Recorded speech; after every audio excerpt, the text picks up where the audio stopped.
Hello guys, science campus Mandawar के YouTube channel के Hindi classes में आपका हार्दिक स्वागत। आज हम लोग भाषा व्याकरण लिपि के बाद आपकी सिलेबस के अनुसार पद और पद परिचय का टॉपिक इस वीडियो में लेकर आए हैं। ये टॉपिक हमारे बोर्ड पाठ्यक्रम में 2 नंबर का आता है। ये 2 नंबर केवल ये नहीं है कि केवल हमारे 12वीं क्लास के लिए आगे तक के लिए काम आने वाला है। टॉपिक बड़ा है, अंक कम है, तो ये समझ के अंक कम है क्योंकि ये टॉपिक आगे तक काम आने वाला है। इसमें बेसिक ग्रामर की सारी नॉलेज होती है, तो इसको ध्यान से आपको देखना है और ध्यान से इसका अभ्यास करना है। जैसा कि सामने लिखा हुआ है पद व पद परिचय, तो सबसे पहले अपन को देखना है कि पद क्या होता है, किसे कहते हैं पद। पद के बारे में देखना है। पद जिसे अंग्रेजी में अपन फ्रेज के नाम से जानते हैं, फ्रेज, PHARAS, फ्रेज का मतलब होता है पद। पद क्या होता है? पद एक शब्द ही होता है, शब्द को ही हम पद कहते हैं। लेकिन शब्द को पद क्यों कहते हैं, क्यों इसका अलग से नाम दिया है, थोड़ा सा इसमें डिफरेंट होता है, थोड़ा सा अंतर होता है। शब्द स्वतंत्र होता है, शब्द किसी वाक्य में व्यक्त नहीं होता, जबकि शब्द को वाक्य में व्यक्त कर दिया जाए, शब्द का वाक्य में प्रयोग कर दिया जाए तो वही शब्द फिर पद कहलाने लग जाता। और शब्द तो हम लोग जानते हैं, शब्द का निर्माण होता किससे है? वर्णों के योग से। वर्णों का वह योग जिसका कोई अर्थ निकले, इसमें वर्णों का सार्थक योग होता है। जैसे हमारे पास 2 वर्ण हैं, एक तो है न और एक वर्ण है ल। यदि इन दोनों को मिला दें अपन, यदि अपन ने एक मिलाया नल कर दिया और दूसरा किया अपन ने तो लन हो गया। अब इसका मतलब क्या है कि ऊपर वाले का तो अपना अर्थ निकल रहा है, जबकि वर्णों का मेल तो यहाँ भी है और वर्णों का मेल यहाँ भी है। ऊपर वाले का तो अपना अर्थ निकल रहा है, तो इसे कहेंगे अपन शब्द, इसे शब्द नहीं कहेंगे क्योंकि इसका अपना अर्थ नहीं निकल रहा। तो केवल वर्णों के मेल को ही शब्द नहीं कहते अपन, वर्णों का मेल सार्थक होना चाहिए, उसका अपना अर्थ निकलना चाहिए। लेकिन हमको यहाँ बात करनी है पद की, कि ये शब्द पद कब बनेगा। यहाँ इस समय शब्द है, यदि इसका प्रयोग अपन किसी वाक्य में कर दें और अपन ने यहाँ कर दिया कि नल से पानी आ रहा है, नल से पानी आ रहा है। अब यहाँ नल का प्रयोग किस में हो गया? एक वाक्य में हो गया। वाक्य में होकर ये अपना भाव व्यक्त करने लग गया, तो यहाँ नल पद बन गया। यहाँ नल भी एक पद है, पानी भी एक पद है और आ रहा है ये भी एक पद है। नाम अलग अलग हैं इनके। नाम कैसे हैं? ये संज्ञा पद, ये संज्ञा पद और ये। तो किसी शब्द को वाक्य, किसी शब्द को पद कह सकते हैं कब? जब उसका प्रयोग वाक्य में होता है। जब तक उसका प्रयोग वाक्य में नहीं होता उसे पद नहीं कहते। तो पद की परिभाषा क्या है कि व्याकरण के नियम के अनुसार किसी भी शब्द को वाक्य में व्यक्त कर देना पद कहलाता है। भाषा व्याकरण लिपि में इसकी परिभाषा कुछ अलग थी। वहाँ परिभाषा अपन ने की थी कि परसर्ग या विभक्ति से युक्त शब्द को पद कहते हैं। लेकिन यहाँ पे इसकी परिभाषा क्या बनेगी कि व्याकरण के नियम के अनुसार। अब व्याकरण का नियम क्या कहता है कि सबसे पहले कर्ता आना चाहिए, इसके बाद में कर्म आना चाहिए और इसके बाद में क्रिया आनी चाहिए। ये नियम होता है। तो व्याकरण के नियम के अनुसार किसी भी शब्द को पद में लिख देना, किसी भी शब्द को वाक्य में लिख देना पद कहलाता है। अब यहाँ पे नल भी एक पद है, पानी भी एक पद है, आ रहा भी एक पद है, लेकिन सही पद नहीं है। कारण क्या है इसका? क्योंकि यह संयोजन में नहीं है, फॉर्मेटिंग में नहीं है। यहाँ क्या होना चाहिए? पानी करता है तो पानी पहले आना चाहिए। पानी नल से आ रहा है तो बिल्कुल सही पद होगा। पानी नल से आ रहा है।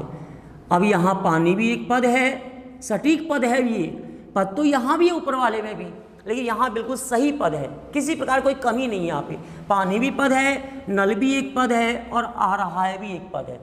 तो पद को तो अपन जान गए किसे कहते हैं पद? किसी भी शब्द का वाक्य में प्रयोग हो जाना, उसको वाक्य में व्यक्त कर देना पद होता है। परिभाषा व्याकरण के नियम के अनुसार शब्द का प्रयोग वाक्य में कर देना पद कहलाता है। अब हमारे पास में बात आती है कि पद के भेद कितने होते हैं, कितने इसके प्रकार होते हैं। तो यहाँ देखते हैं पद के भेद। पद के भेद, पद मुख्य रूप से 2 प्रकार के होते हैं। कहते हैं रूप परिवर्तन के अनुसार पद के प्रकार होते हैं दो, जिसमें एक तो होता है विकारी पद और दूसरा होता है अविकारी पद। ये तो है हमारा विकारी पद और ये हमारा नंबर 6 का है अविकारी पद। विकारी जिसका कि अपना शाब्दिक अर्थ है परिवर्तनशील, इसका अपना अर्थ क्या होता है? परिवर्तनशील, यानी कि बदलने वाला, परिवर्तनशील होता है इसका अर्थ। और इसका अर्थ होता है लग गया यहाँ पर, तो यहाँ हो जाएगा अपरिवर्तनशील, यानी कि नहीं बदलने वाला, अपरिवर्तनशील। तो कहने का मतलब है ऐसे पद जो बदल जाते हैं उन्हें हम विकारी पद कहते हैं, और ऐसे पद जो नहीं बदलते हैं उन्हें हम अविकारी पद कहते हैं। अब ये भी जानना है अपन को कि पद बदलते किससे हैं। ये बदलते हैं लिंग, वचन, कारक आदि से। लिंग, वचन, कारक आदि से ये बदल जाते हैं विकारी पद, और ये लिंग, वचन, कारक आदि से अप्रभावित रहते हैं, बदलते नहीं हैं, अविकारी पद। तो जो पद लिंग, वचन, कारक आदि से बदल जाते हैं, लिंग चेंज करो पद में परिवर्तन आ जाएगा कोई ना कोई, वचन चेंज करेंगे, वचन का बदलेंगे तो पद में परिवर्तन आएगा, कारक के चिन्हों को बदलेंगे पद में परिवर्तन आ जाएगा। तो यहाँ परिवर्तन आते हैं लिंग, वचन, कारक आदि से, वहाँ परिवर्तन नहीं आते हैं, वो स्थिर होते हैं। जैसे हमारे पास एक पद है, यहाँ पे आ गया मोहन आज जयपुर जा रहा है। इस वाक्य में 4 पद है। एक पद कौन सा है? मोहन, एक है आज, एक है जयपुर, एक है जा रहा है। अब अपन ये समझ सकते हैं कि यहाँ पे विकारी पद कौन सा होगा, अविकारी पद कौन सा होगा। यहाँ हम देख रहे हैं कि मोहन पुल्लिंग में है, इसका स्त्रीलिंग होता है मोहिनी, तो बदलने वाला है लिंग से। आज पुल्लिंग में भी आज रहता है, स्त्रीलिंग में भी आज रहता है, एक वचन में भी यही रहेगा, आजो नहीं होगा, आज ही रहेगा, और बहुवचन में भी यही रहेगा, कोई भी कारक चिन्ह इसमें नहीं लगता, तो ये यों का यों रहता है, ये अविकारी पद है। जयपुर है, जयपुर का अपन स्त्रीलिंग करेंगे जयपुरी हो जाएगा, बहुवचन करेंगे तो जयपुरे हो जाएगा, ये बदल जाएगा, ये विकारी पद है। जा रहा है, इसका बहुवचन बनाएंगे तो जा रहे हैं हो जाएगा, इसका स्त्रीलिंग करेंगे तो जा रही है हो जाएगा, ये बदलने वाला है, तो ये भी विकारी पद है। तो विकारी पद इस वाक्य में 3 है और अविकारी इस वाक्य में केवल 1 है। तो यहाँ समझ में आ गया होगा कि कौन सा विकारी पद होता है, कौन सा अविकारी पद होता है, कि जो पद लिंग, वचन, कारक आदि से बदल जाते हैं उन्हें विकारी पद कहते हैं, और जो पद लिंग, वचन, कारक आदि से नहीं बदलते हैं उन्हें अविकारी पद कहते हैं। अब विकारी पदों की संख्या कितनी होती है? 4 होती है, जिसमें पहला होता है संज्ञा पद, संज्ञा पद, दूसरा होता है सर्वनाम पद, सर्वनाम पद, तीसरा होता है विशेषण पद, और चौथा होता है क्रियापद, क्रियापद। ऐसे यहाँ होता है, इसमें नंबर 1 होता है क्रिया विशेषण पद, क्रिया विशेषण पद। दूसरा होता है जिसे कहते हैं अपन समुच्चय बोधक पद, कंजक्शन होते हैं ये, समुच्चय बोधक पद। तीसरा होता है संबंध बोधक पद, ये संबंध बताने का काम करते हैं। चौथा होता है जिसका नाम है विस्मयादि बोधक, विस्मयादि बोधक पद। ये 8, 4 विकारी के, 4 अविकारी के, इस प्रकार जो पद होते हैं सामान्य रूप से होते हैं 8, और मुख्य रूप से 2 होते हैं विकारी और अविकारी, दोनों के अलग अलग पार्ट है। यदि प्रश्न ऐसा ही बनाकर दे दिया 2 नंबर का कि विकारी पद किसे कहते हैं और वे कौन कौन से होते हैं, या कह दिया कि पद किसे कहते हैं, ये कौन कौन से होते हैं। अब पद किसे कहते हैं परिभाषा आपको याद हो, कौन कौन से होते हैं, तो वहाँ लिखेंगे कि पद के मुख्य रूप से 2 प्रकार होते हैं, विकारी पद या अविकारी पद, ऐसा भी लिख सकते हैं। फिर विकारी पद के इन 4 भेदों के नाम लिखने हैं, अविकारी के 4 भेदों के नाम लिखने हैं, या आप ये भी कह सकते हैं कि पद सामान्य रूप से 8 होते हैं, नंबर सबको लिखेंगे संज्ञा पद, सर्वनाम पद, विशेषण पद, क्रिया पद, क्रिया विशेषण पद, समुच्चय बोधक पद, संबंध बोधक पद, विस्मयादि बोधक पद, ये 8 होते हैं। अब ये अपन पद के बारे में जान गए, पद के भेद कारण क्या होता है, सेब की अनेक प्रजाति होती है, काश्मीरी सेब होते हैं, अलग अलग वैरायटी होती है सेब की, गोल्डन सेब अलग होता है, यानी अलग अलग वैरायटी होती है, जिसकी वैरायटियाँ होती है, तो वैरायटियाँ जो होगी वो तो जाएगी विशेष में। काश्मीरी सेब है तो चल जाएगा व्यक्तिवाचक में, सेब आ गया तो सेब तो कहाँ जाएगा, जातिवाचक में जाएगा। सेब भी जातिवाचक में है और फल भी किस में है, जाति। ऐसे यहाँ देखते हैं जानवर, जानवर में तो भैंस है, गाय है, भेड़, भेड़नी सब आते हैं इसमें, तो सामान्य नाम है। लेकिन यहाँ पे भेड़ दिया है तो भेड़ क्या इसमें आएगा, नहीं। क्यों, क्योंकि भेड़ की अनेक प्रजाति होती है, मारवाड़ी भी होते हैं, जोधपुरी, यानी अलग अलग प्रजाति, ऊनी भेड़ होते हैं, तो इसकी प्रजाति है तो ये भी कहाँ जाएगा, जातिवाचक में। तो जातिवाचक में सामान्य नाम का बोध कराने वाले होते हैं। पर्वत है, अब पर्वत तो जितने भी है, हमारा हिमालय है, चाहे अरावली है, सबको अपन पर्वत कहते हैं, सामान्य नाम है, तो पर्वत है। बालिका है, ये सारे नाम कहाँ जाते हैं, जातिवाचक में। अब हमको ये भी देखना है कि कई बार जातिवाचक संज्ञा व्यक्तिवाचक हो जाती है। जैसे हमारे पास ये आ गया कि महावीर पढ़ रहा है, एक तो ये है, और एक ये आ गया देश में अनेक महावीर हुए, देश में अनेक महावीर हुए। अब यहाँ अपन क्या देख रहे हैं कि यहाँ ऊपर वाले वाक्य में महावीर एक विशेष नाम का बोध करा रहा है कि किसी व्यक्ति का विशेष नाम है महावीर, वो पढ़ने का काम कर रहा है। तो ये जो महावीर है ये तो कहाँ जाएगी, व्यक्तिवाचक में जाएगी, प्रॉपर नाउन में जाएगी ये तो। लेकिन यहाँ तो महावीर अनेक है, तो प्रॉपर नाम थोड़ी आ रहा है यहाँ पे, तो ये तो बहुत सारों के नाम आ रहे हैं। तो ये जो महावीर है ये किस में जाएगी, जातिवाचक में। तो जब कोई व्यक्तिवाचक संज्ञा या विशेष नाम का बोध कराने वाले शब्द बहुवचन में व्यक्त होते हैं, ऐसे यहाँ बहुवचन में आया ही अनेक, तो उसे फिर जातिवाचक माना जाता है। क्या माना जाता है, जातिवाचक। हमारे पास में भी आ गया कि वह तो हरिश्चंद्र बना हुआ है, वह तो हरिश्चंद्र बना हुआ है। अगर यहाँ पे हरिश्चंद्र किसी का विशेष नाम होता है, हरिश्चंद्र दुकान पर बैठा है या हरिश्चंद्र सो रहा है, तो ये व्यक्तिवाचक में होती। लेकिन यहाँ तो वह तो हरिश्चंद्र बना हुआ है, हरिश्चंद्र किसके लिए कहा है, कि सत्यवादी के लिए कहा है, सच बोलने वाले के लिए हरिश्चंद्र कहा है, उसका नाम नहीं है विशेष, वो सच बोलने का उसमें गुण है, तो यानी कि उसमें भाव है। तो यहाँ पे ये जो हरिश्चंद्र है सत्यवादी क्या बोध करा रहा है, तो ये व्यक्तिवाचक में ना होकर के जातिवाचक में जाएगी। तो जो अपन प्रयोग करते हैं तो वहाँ भी ये नहीं कि रटना पड़ेगा, रटना नहीं होता, समझना भी होता है इसमें। रटने से तो क्या है कि विशेष नाम का बोध कराने वाला साहब यहाँ हरिश्चंद्र विशेष नाम आ गया, व्यक्तिवाचक है। लेकिन नहीं, मैंने क्या समझना है कि यहाँ हरिश्चंद्र विशेष नाम का बोध नहीं करा रहा है, लेकिन किसी ऐसे व्यक्ति को हरिश्चंद्र कहा है जो सत्य बोलने वाला है, तो उसका प्रॉपर नाम नहीं है, ये सामान्य नाम दिया हुआ है उसको सत्यवादी का। तो यहाँ पे किस में जाएगी, जातिवाचक में जाएगी। तो क्या बोला मैंने कि किसी व्यक्तिवाचक किसी जातिवाचक संज्ञा का प्रयोग यदि बहुवचन में होता है, किसमें होता है, बहुवचन में, सॉरी, यदि किसी व्यक्तिवाचक संज्ञा का प्रयोग बहुवचन में होता है तो वो जातिवाचक में आती है, पहली बात। अब इसके लिए भी है कि यदि किसी सामान्य नाम का प्रयोग किसी व्यक्ति विशेष के लिए हो रहा है, सामान्य नाम का प्रयोग किसी व्यक्ति विशेष के लिए हो रहा है, जैसे यहाँ आ गया कि नेताजी ने, हमारे पास ये आ गया कि नेताजी ने आज़ाद हिंद फौज का गठन किया। अब यहाँ पे अपन देख रहे हैं कि आज़ाद हिंद फौज, ये तो खैर प्रॉपर नाउन है, तो व्यक्तिवाचक में है ही, क्योंकि फौज का एक विशेष नाम मिल गया।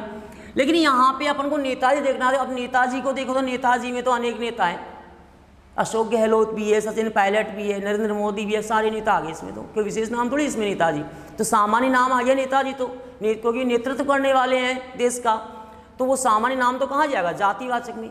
लेकिन सोचो यहाँ पर नेताजी ने आज़ाद हिंद फौज का गठन किया, तो यहाँ नरेंद्र मोदी जी ने इस फौज का गठन नहीं किया, सचिन पायलट ने नहीं किया, अशोक गहलोत ने नहीं किया, योगी जी ने नहीं किया। यहाँ केवल विशेष नाम किसका आ रहा है, यहाँ विशेष नाम आ रहा है सुभाष चंद्र, किसका, सुभाष चंद्र बोस का। तो यहाँ विशेष नाम का बोध हो रहा है नेताजी में, तो इस संज्ञा किसमें जाएगी, व्यक्तिवाचक में।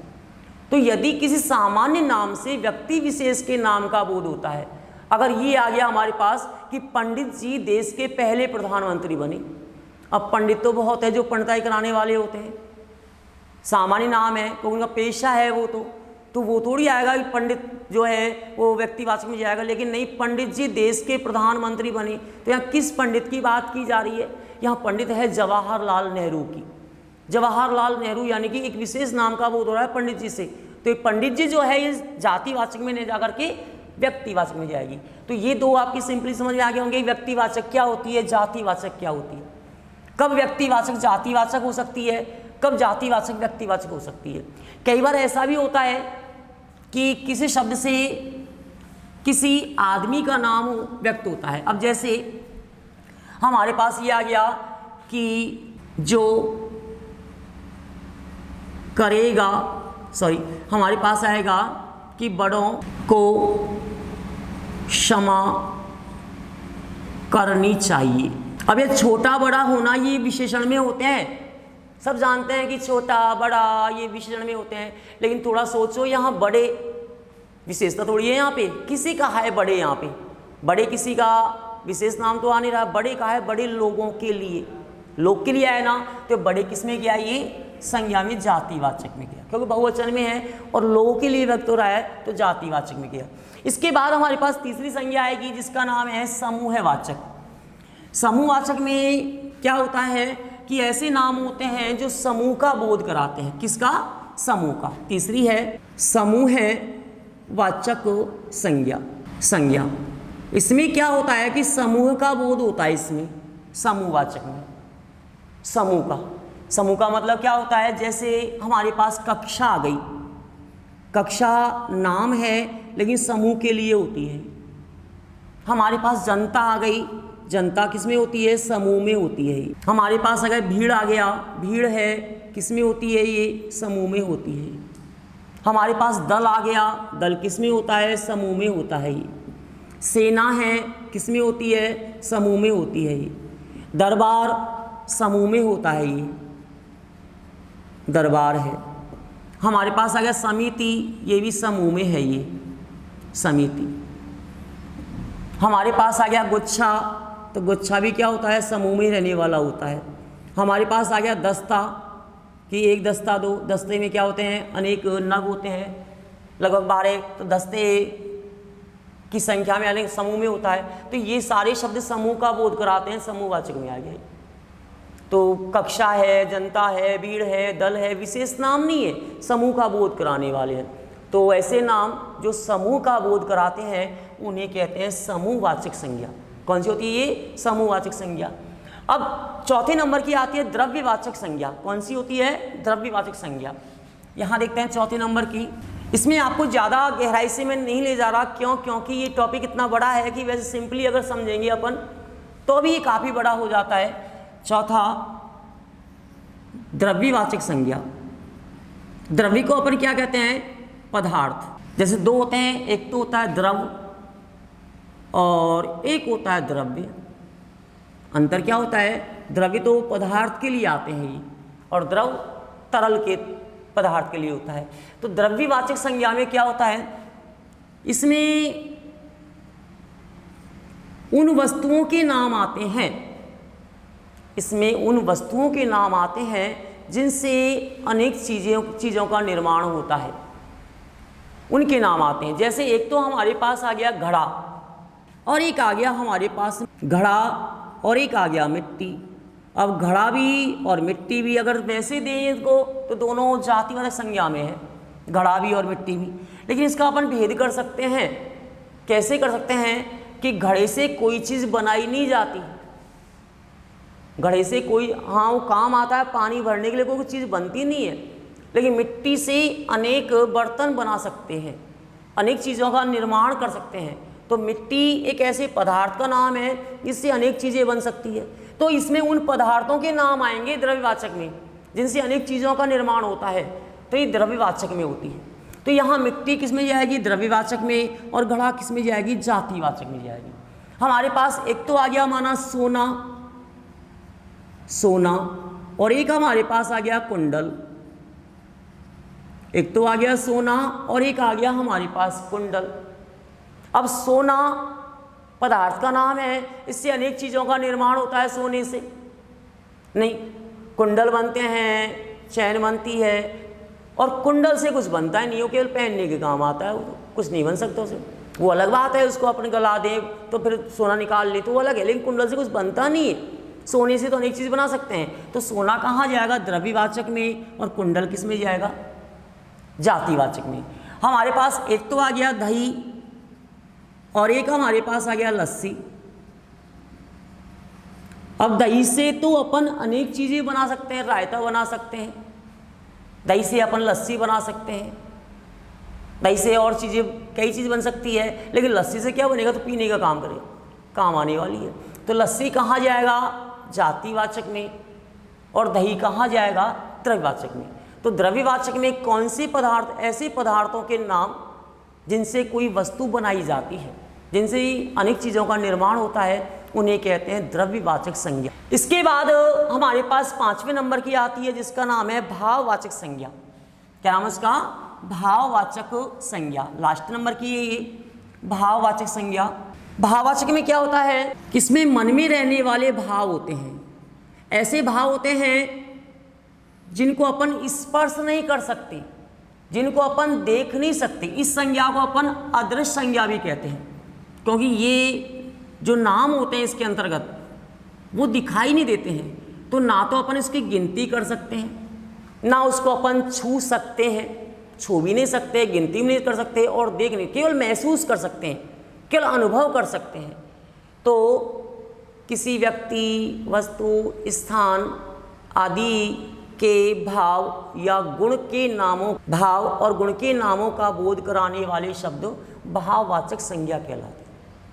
जैसे हमारे पास ये आ गया, प्रेम आ गया। अब प्रेम मन में रहने वाला भाव होता है, ये प्रेम मन में रहने वाला भाव होता है प्रेम। ये ना तो दिखाई देता है, केवल अनुभव होता है इसका, दिखाई नहीं देता। ना इसको अपन छू सकते हैं, ना इसकी अपन गिनती कर सकते हैं।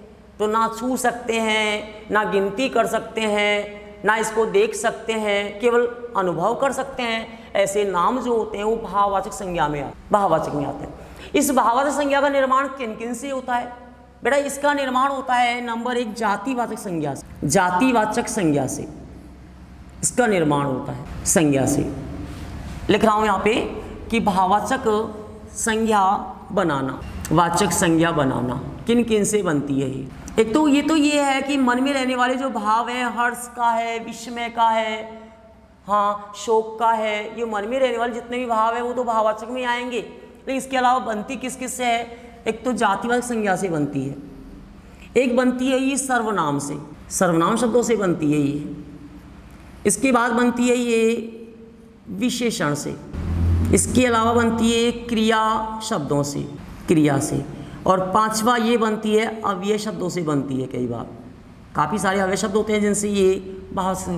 अब सर्वनाम जातिवाचक संज्ञा से कैसे बनती है इसको देखेंगे। बूढ़ा जो होता है, बूढ़ा ये किस संज्ञा का होता है? जातिवाचक का। तो बूढ़े से क्या बनेगा? बुढ़ापा बनेगा ही, बुढ़ापा। बूढ़े से बना ना बुढ़ापा, तो बुढ़ापा किस में आएगा? भाववाचक में आएगा। तो किससे बना है बुढ़ापा? बूढ़े से, यानी जातिवाचक से बना है। बच्चा जातिवाचक में होता है, बच्चे का गुण क्या होता है? बचपन। तो बचपन बच्चे से बना है, जातिवाचक से बना है, तो बचपन कहाँ गया? जातिवाचक में गया।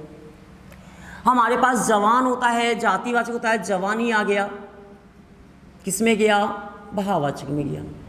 किस में गया ये? भाववाचक में गया। हमारे पास आ गया है, जैसे कि हमारे पास है शिशु और अपन ने बना दिया शैशव, तो ये किससे बनने वाली है? जातिवाचक संज्ञा से बनने वाली है, भाववाचक। बुढ़ापा है, बचपन है, जवानी है, शैशव है, ये सारे भाववाचक से बनने वाले, जातिवाचक से बनने वाले। सर्वनाम इससे कैसे बनते हैं? जैसे निज सर्वनाम होता है, निजत्व कर दिया अपन ने, स्वत्व कर दिया अपन ने, स्वत्व। अपनत्व कर लिया, अपनत्व, अपनापन, कुछ भी कर लो, अपनत्व है। निजत्व कर दिया, स्वत्व कर दिया, अपनत्व कर दिया, हमने कर दिया है ममत्व। तो ये सारे जो हैं सर्वनाम से बनने वाले। निज सर्वनाम होता है, स्व सर्वनाम होता है, अपना सर्वनाम होता है, अपनापन भी हो सकता है इसका, मम सर्वनाम होता है, तो इस सर्वनाम से बनने वाले हैं। विशेषण से कैसे बनते हैं? जैसे लंबा है, चौड़ा है, ये विशेषण में आते हैं लंबा चौड़ा, कि लंबा है चौड़ा। अब लंबे से बना लंबाई, तो लंबाई किस में गई? भाववाचक में गई। चौड़े से बना चौड़ाई, गोल से बना गोलाई, चौड़ाई, ये किस में गई?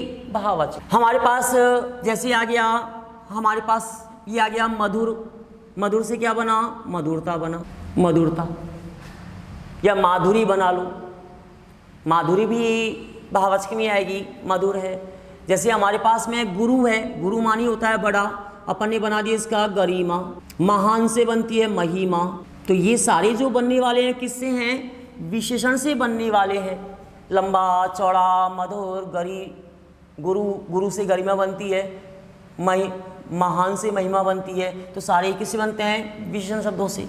इसके बाद क्रिया से बनता है। क्रिया से कैसे बनता है? ऐसे पढ़ना है, पढ़ना, पढ़ना क्या होती है? क्रिया होती है ना। तो पढ़ने से बनाई अपन ने पढ़ाई, किससे बना? पढ़ना से बनाया। सींचना है, सींचना भी क्रिया होती है, इससे बनाई अपन ने सिंचाई। काटना है, ये भी क्रिया होती है, कटाई बना दी। ऐसे हमने पढ़ाई, जैसे चलना क्रिया है, इससे बन गई चाल, तो चाल भी किस में आ गई? भाववाचक में आ गई। लिखावट, लिखावट कर दो, लिखाई कर दो, ये कहाँ जाएगी? भाववाचक में गई। तो ये क्रिया शब्दों से बनने वाली भी होती है, भाववाचक। इसके बाद है अव्यय से बनने वाली। अव्यय से बनने, अब जैसे सफलता आ गया, तो सफल क्या होती है? क्रिया होती है, सफल क्रिया होती, तो सफलता हो गई। इसमें हमारे पास अव्यय है। अव्यय का मतलब क्या होता है? कि जैसे हमारे पास ये आ गया, निकट आ गया, निकट। निकट को अव्यय क्यों कहते हैं? क्योंकि लिंग वचन कारक आदि का प्रभाव नहीं पड़ता इस पर। तो निकट से अपन ने बना दिया, निकटता बना दी। क्या बना दिया? निकटता बना दिया। इसके बाद निकटता के अलावा अपन ने देखा कि यहाँ पे हमारे पास है समीपता कर दी। दूर का हमने दूरी कर दिया, ये दूर भी एक अव्यय होता है, दूरी कर दिया, तो दूरी भाववाचक में आ गई। धिक होता है, धिक, धिक भी एक अव्यय होता है, धिक्कार बना दिया, धिक्कार, तो ये भी किस में गई? भाववाचक में। तो इसका निर्माण, भाववाचक संज्ञा का निर्माण कहाँ कहाँ से होता है? जातिवाचक संज्ञा से, सर्वनाम से होता है, विशेषण से होता है, क्रिया से होता है, अव्यय। इसकी पहचान क्या होती है? आपको बता दी कि इस संज्ञा को अपन अदृश्य संज्ञा भी कहते हैं, क्योंकि यह दिखाई नहीं, बाकी सबको अपन दृश्य कहते हैं। ऊपर जो थी इसको अदृश्य कहते हैं अपन। अदृश्य क्यों कहते हैं? क्योंकि यह दिखाई नहीं देती। लेकिन अपन को ये भी दिखाई नहीं देती है, ना तो इसकी गिनती कर सकते हैं, ना तो इसको गिन सकते हैं अपन, ना देख सकते हैं, ना तो गिनती कर सकते हैं, ना देख सकते हैं, और ना इसको छू सकते हैं, केवल अनुभव कर सकते हैं, महसूस कर सकते हैं। किसमें? जाति, वो भाववाचक संज्ञा में। अब संज्ञा के नाम तो अपन दे देंगे कि संज्ञा पद का नाम। इसके बाद लिंग देखना होता है। इसमें लिंग होते हैं दो, पुल्लिंग और स्त्रीलिंग। पुल्लिंग किसे कहते हैं? जो पुरुष जाति के नाम का बोध कराते हैं उन्हें पुल्लिंग कहते हैं, और जो नारी जाति के नाम का बोध कराते हैं उन्हें हम स्त्रीलिंग कहते हैं। वचन हिंदी में दो होते हैं, एक वचन और बहुवचन। बहुवचन को अपन द्विवचन भी कहते हैं। संस्कृत में तीन होते हैं, एक वचन, द्विवचन और बहुवचन। वहाँ तीन का नाम आता है, यहाँ केवल दो का नाम आता है। द्विवचन को अपन यहाँ हिंदी में बहुवचन भी कह सकते हैं। अंग्रेजी में दो ही होते हैं, सिंगुलर और प्लूरल। सिंगुलर एक वचन, प्लूरल बहुवचन होता है। ऐसे यहाँ एक वचन, बहुवचन, काफ़ी बार किताबों में द्विवचन लिखा होता है, तो वहाँ पे द्विवचन है। जो एक की संख्या का बोध कराते हैं उसको एक वचन, अनेक की संख्या का बोध कराता है उसको बहुवचन कहते हैं। तो वहाँ पे वचनों को पहचान लेंगे कि वचन कौन सा है, लिंग पहचान लेंगे। नाम आपको यहाँ पे बता दिया है। अगले नेक्स्ट वीडियो में हम आपके लिए एक इससे आगे बढ़कर के चौथा जो इसका भेद है कि कारक, उसको लेकर आएंगे। तो तब तक के लिए आपको इस वीडियो में जो मैटर मैंने बताया है उसको ध्यान से देखना है, ताकि परिचय करें तो 1% हमारे मन में ये नहीं रहे कि ऐसा कैसे हुआ, किस में गई।